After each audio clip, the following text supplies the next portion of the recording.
work on reconstructing old buildings, hotels, warehouses, abandoned hospitals, business as usual. But the Redwood Grand Hotel stuck with me especially because it still remembers its guests. My crew and I started working a week ago. The building was closed back in the 90s, supposedly due to ceiling collapses, but locals told a different story. A girl disappeared here, said one of the workers while we were rewiring. Her parents checked into room 306, and by morning she was gone. Kidnapped? I asked. He just shook his head.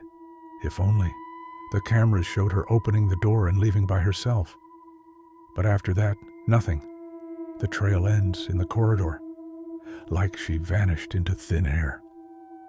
That same night I had to stay at the hotel.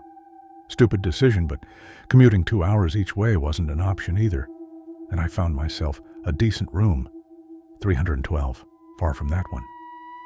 But at 3:06 a.m., a sound woke me up, a quiet, wet squeak, like someone dragging wet fingers across glass. I sat up in bed and looked around. Everything was in place. Phone on the nightstand, flashlight by the pillow.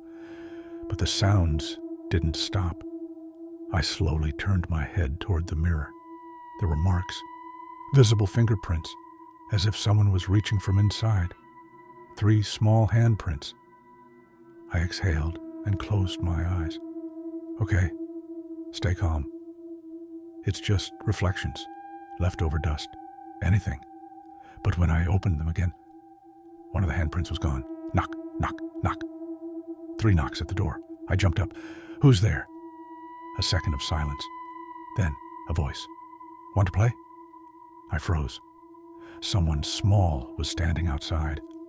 The shadow under the door. Too thin. Wrong. I didn't answer. Play with me.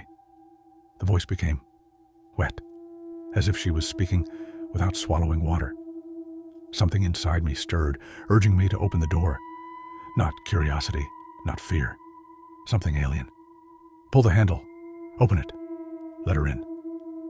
I did the only thing I could think of, grabbed my phone, and pointed the flash at the gap under the door.